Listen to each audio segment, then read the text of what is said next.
I knew something was wrong the moment I heard the quiet, shaky sobs drifting across Volunteer Park. I was on my way to my shift at the diner, already late, already stressed, but the sound pulled at me harder than any fear of losing my job. The Seattle wind cut straight through my thin coat, but the little boy by the fountain looked even colder than I felt. His tiny shoulders trembled, his dark blue coat hung open, and his curls were damp from the mist settling in the air. Everyone walked past him. No one slowed down. It was like they were afraid his sadness might cling to them. But I couldn't walk away. I knelt beside him, my knees touching the cold stone, and spoke softly in Russian, asking if he was lost. His head jerked up, blue eyes wide, like I had just spoken magic.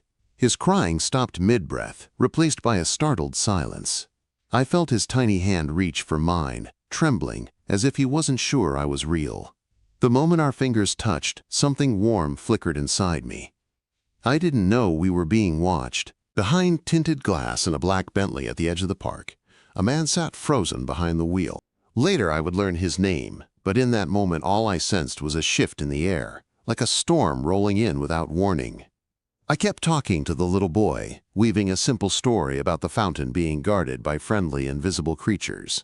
His scared expression softened as he listened. His breathing steadied. When I found his hat on the ground and pulled it gently over his ears, he leaned into me like he hadn't been touched kindly in a long time. That was when I felt it. A presence behind me. Strong, heavy, controlled. I turned and saw a man walking toward us with the confidence of someone who owned the city we stood in. A tall man in a dark suit, his movements smooth and sure. His eyes matched the boy's, the same shade of blue, but his were colder, sharper, almost dangerous. I instinctively pulled the boy closer.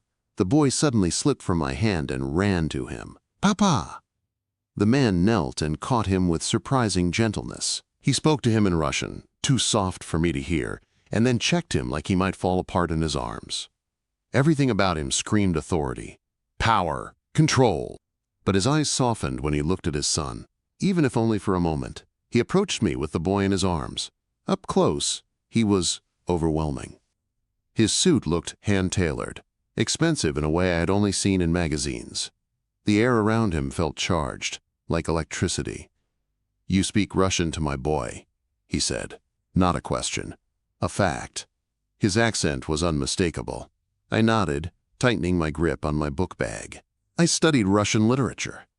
His gaze dropped to the worn canvas bag hanging from my shoulder, where my dog-eared books peeked out. Something in his expression shifted, a flicker of surprise, maybe curiosity. "You speak like a native." Before I could respond, the boy tugged on his father's collar and whispered something. The man's face tightened for a moment with pain he quickly hid. I checked the time and my stomach dropped. I was so late. "I should go," I said. "Your name?" he demanded. It wasn't harsh, but it wasn't gentle either. It felt like an order wrapped in velvet. "Catherine Hayes." He nodded like he was memorizing it. "Dimitri Vulov." The name meant nothing to me, but it almost seemed to echo in the cold air. Then he held out his phone. "Your number." I shook my head before my brain had a chance to warn me. "I don't give my number to strangers." A dangerous spark lit in his eyes. Not anger, but surprise, like no one had told him no in years. He adjusted his son on his arm and reached into his jacket. He handed me a cream-colored card, thick paper. A silver wolf embossed in the corner. No name. No title. Just a phone number. It felt heavier than it should. "My son would like you to join us for dinner tomorrow," he said, though something in his voice told me it was more his idea than the boy's.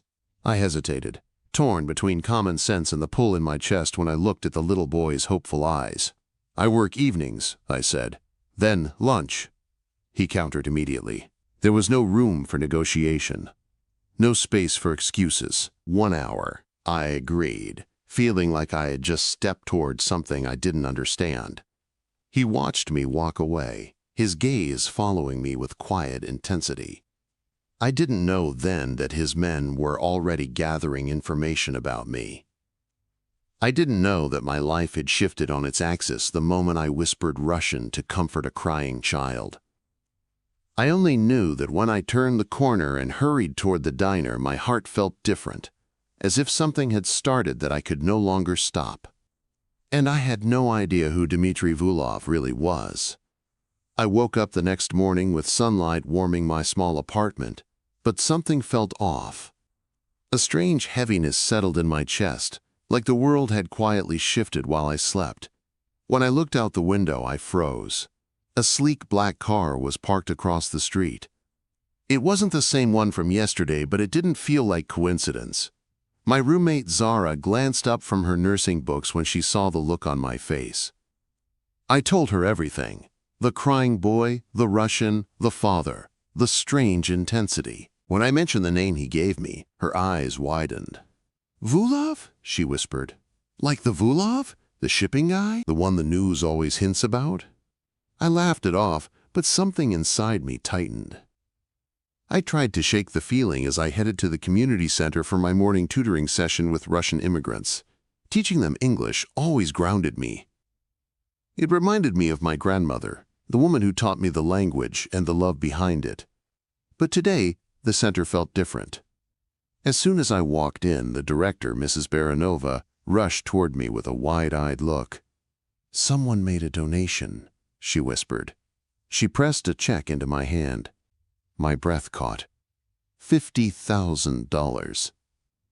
The signature wasn't a name, just a silver wolf emblem. The same emblem on the card Dimitri gave me. For a moment, my legs felt unsteady. How had he even known about the program? Or about me volunteering here? The answer came too easily. He had resources most people didn't. Tools most people never saw. I tried to breathe normally as I stepped outside after the session, but my phone buzzed with a message from an unknown number. Car waiting outside. Just that. No explanation. No name. My heart thumped in my ears as I spotted a different black car idling at the curb. The driver stepped out, holding the door open with a polite nod, his face unreadable. He didn't say my name, but he didn't have to. I stood there for a few seconds, knowing exactly what every crime show would tell me to do. Walk away. Run away. Call someone. Instead, I found myself sliding into the leather seat, telling myself I was just keeping a lunch promise. Just teaching a child. Just following through. But the truth sat heavy beside me. I was willingly stepping into his world. The car pulled up outside a small Russian cafe tucked between old brick buildings.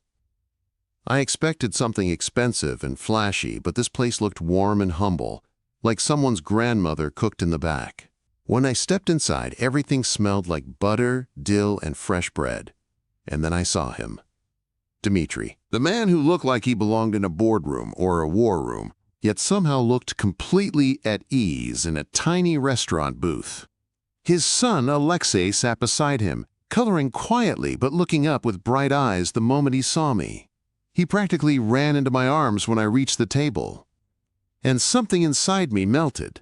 We ate pelmeni and blini, served by a kind older woman who seemed far more respectful to Dimitri than a normal restaurant owner should be. Alexei told me stories in rapid Russian, his small hands waving excitedly. He laughed. He smiled. He leaned against me like I was someone familiar. Dimitri watched everything with quiet intensity. Only when Alexei wandered off toward a display of Russian candy did Dimitri lean forward, lowering his voice. My son has not spoken this much in months. I didn't know what to say. His eyes held gratitude but also calculation, like he was studying me the same way he studied business deals. You study Russian literature, he said. Work at a diner. Volunteer at a center. Live in an apartment with heating that barely works. Quote. He listed each detail like he had been reading a report. Because he had. You investigated me, I said. He didn't deny it. His expression didn't even change. I have a son who has not smiled since his mother died, he said. Yesterday, you gave him something none of my people could. Pain flickered across his face, raw and sharp. Her name was Irina, he added quietly. Cancer. Suddenly everything made sense. The boy's silence, his sorrow, his reaction to hearing Russian, and the walls around this man. Then he made his proposal. Be his tutor, 4 hours a day, 6 days a week, at my home. He named a salary that made my breath leave my body, then added benefits, transportation, and something that made me grip the edge of the table. Your student loans will be paid in full. My heart stumbled. How did he even? Of course he knew. He knew everything. I already have jobs, I said weakly. They will be handled. Just like that, as if my life could be arranged with a gesture of his hand. He wasn't threatening me. But he wasn't asking either. He was offering security and stepping into my world in ways I hadn't realized until now. Why me? I asked. He didn't blink. My son responds to you. He remembers his mother when you speak. I felt the air leave my lungs at the honesty in his voice, the vulnerability he tried so hard to bury. When Alexei came back, he held a little paper bag of candies and offered me one. The simple sweetness of the moment pulled at something deep in my chest. And just like that, my answer formed. I said yes.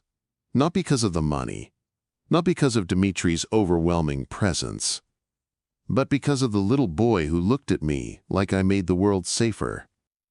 I had no idea that by saying yes, I was stepping into a life with new rules, hidden dangers, and a man whose shadows stretched farther than I could imagine.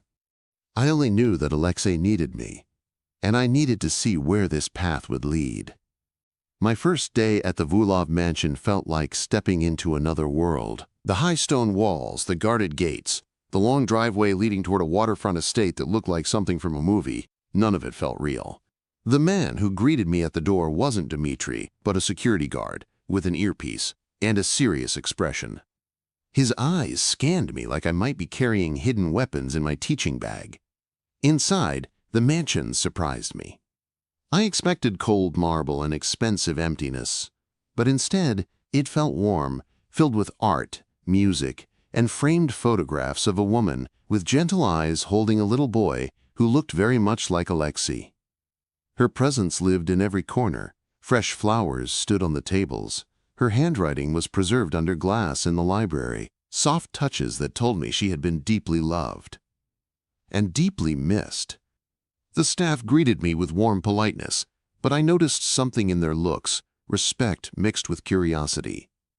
Almost like they already knew I was important, even if I didn't understand why.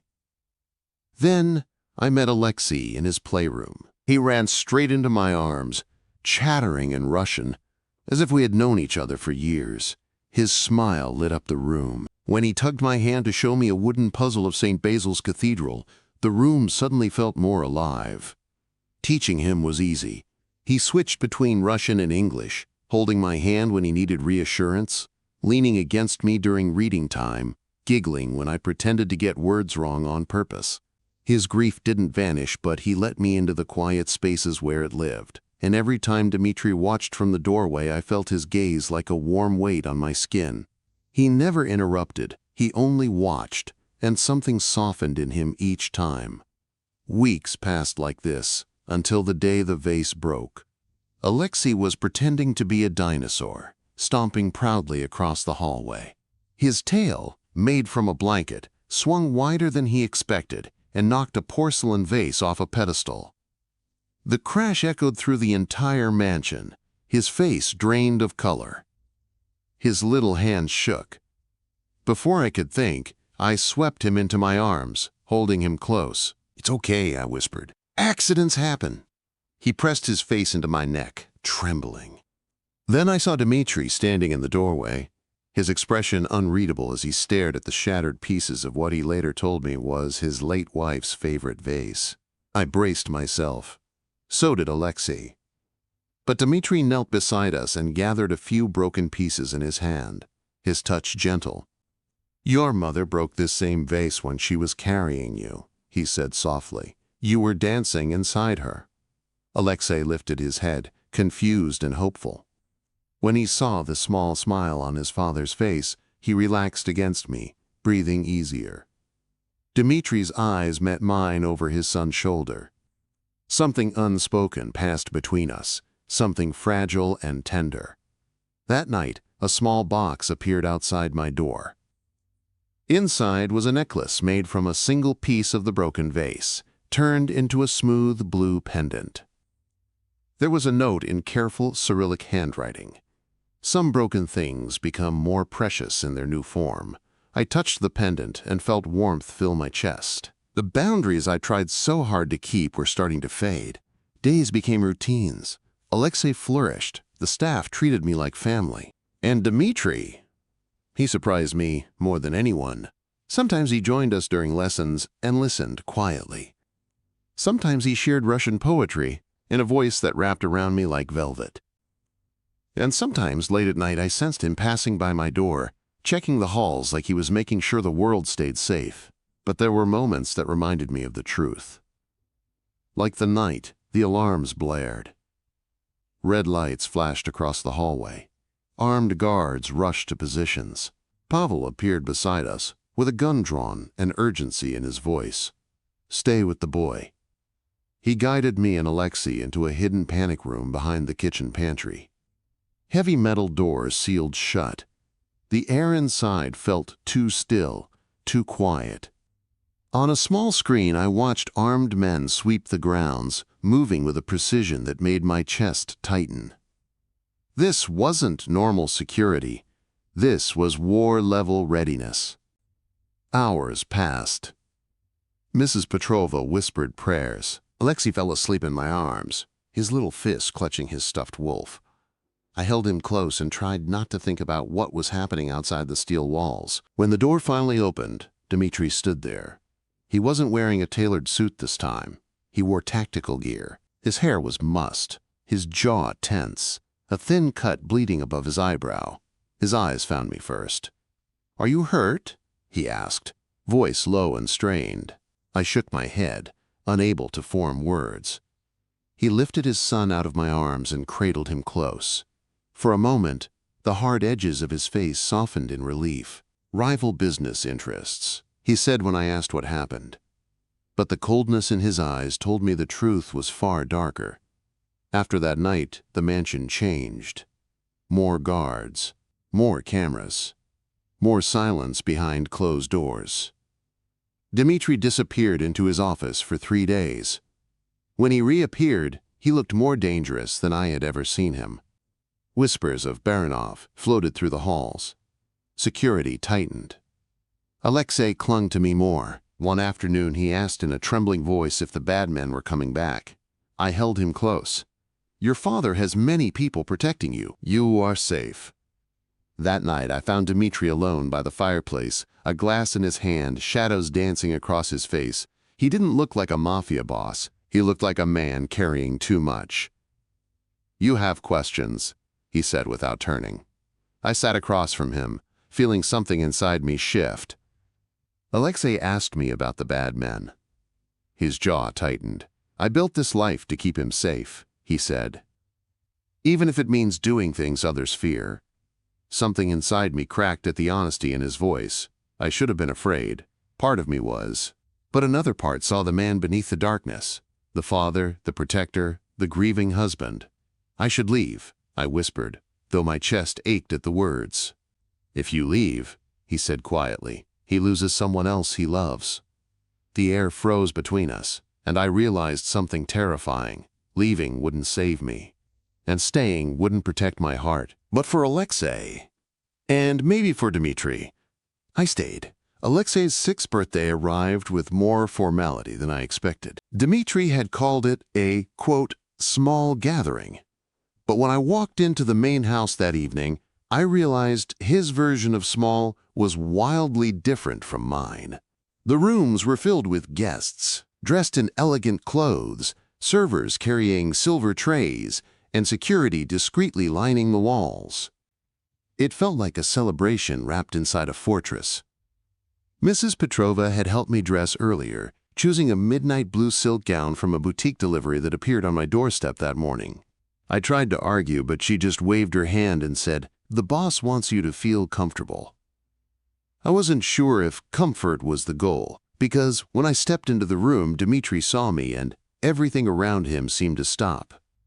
His conversation with a group of businessmen faltered. His eyes locked on me with such intensity that my breath caught. For a brief moment, he didn't look like a man feared across the West Coast. He looked like someone seeing light after too long in darkness. Alexei ran toward me, proudly showing off his new telescope. His joy grounded me. The party became easier when I focused on the kids. We created a craft table in the corner, and I helped them make little paper planets while Dimitri watched from across the room, his gaze returning to me again and again. Then the atmosphere shifted. Raised voices echoed at the entrance. The crowd parted as a man stepped inside, flanked by bodyguards. I recognized him from a newspaper photo. Gregory Baranov, Dimitri's rival, his enemy. Pavel moved fast, murmuring something to Dimitri, who stepped forward with a calm so cold it felt like steel. "Even you wouldn't bring violence to a child's party," Dimitri said. Baranov smiled without warmth. "I come with congratulations only." But his gaze wasn't on Dimitri. It slid across the room until it landed on me. A strange, knowing smirk lifted the corner of his mouth. My heart dropped. He recognized me. Or at least my importance. Mrs. Petrova appeared behind me urgently. "Stay with the children," she whispered. Her tone made my stomach twist. I gathered the kids, guiding them into the playroom. I closed the door halfway, but I could still hear voices. Low at first, then rising. Russian. Sharp. Tense. Threatening. Then Baranov's voice cut through the noise. "Your weakness is showing, Volkov. First your wife, now this American woman in your house." Everything inside me froze. He meant me. He was using me as leverage. As a threat. The room felt smaller, colder. My hands shook as I gathered the kids, forcing a calm smile onto my face as we played a circle game to distract them. The moment felt endless. When Dimitri finally opened the door, his face revealed nothing, but I sensed fury beneath the surface. Yet when he saw me, some of that tension eased. He walked inside, letting the kids show him their crafts, letting Alexei drag him to the telescope display, pretending everything was normal. But his eyes kept returning to mine. And in them, I saw fear. Not for himself. For me. Later that night, after the party ended and Alexei fell asleep among his new toys, I stepped onto the terrace to clear my head. The air smelled like salt and rain. Dimitri stood alone near the railing, staring out at Puget Sound. I approached slowly, unsure if he wanted company. He didn't turn when he said, "He threatened you." His voice held something dark and raw. I held out the glass of vodka Mrs. Petrova gave me. "She said you'd need this." He accepted it but didn't drink. "Baranov sees what I did not want others to see," he said. "Your presence means something here, to Alexei, and to me." The air between us tightened. My heart pounded so hard I worried he might hear it. "Should I be afraid?" I asked quietly. He looked at me then, really looked, the moonlight sharpening the lines of his face, not while I draw a breath. It wasn't dramatic. It wasn't a promise. It was a vow. Something inside me cracked open. "I should leave Seattle," I whispered. "If I stay, I put you and Alexei at risk." He stepped closer, his hand brushing mine on the railing. His touch was warm, careful, like he was afraid I might break. "If you run," he said, "danger will follow you. Stay, and I can protect you." My breath shook. "And what about my choice?" His jaw tightened, as if the question hit him harder than he expected. "That is yours," he said softly. "Always yours." He stepped even closer, and suddenly the world felt still. The wind quieted. The water glimmered. His chest rose and fell with slow, controlled breaths. "Catherine," he said, my name a whisper that felt like a caress. "What do you want?" I looked up at him, seeing everything. His shadows, his grief, his strength, his softness, his danger, his loyalty. The truth settled inside me like a warm flame. "I want to choose this," I said, "but only if it's real." His hand lifted, fingers brushing my cheek with a gentleness that didn't match the man the world feared. His touch made my heart race. "It is real," he said, "more real than anything I expected." He leaned in slowly, giving me time to turn away, to change my mind, to protect myself. I didn't. Our lips met with careful warmth at first, then with a deeper pull that made my knees weaken. His hand moved to the back of my neck, steadying me. My fingers curled into his shirt, pulling him closer as the world tilted around us. It wasn't a rushed kiss. It wasn't fire and lightning. It was something stronger. A promise whispered between two people who had walked through darkness and found each other anyway. When we finally pulled apart, he rested his forehead against mine. "You brought light back into this house," he murmured. "Into my son's life. Into mine." Later, we sat on the grass while Alexei pointed his telescope at the sky, naming stars in Russian and English. Dimitri's arm wrapped around my shoulders, warm and steady, and I realized something simple and beautiful. A whispered comfort in a park had changed everything. I wasn't just part of their world now. I was part of their family, not because of obligation or fear, but because I chose them, and they chose me.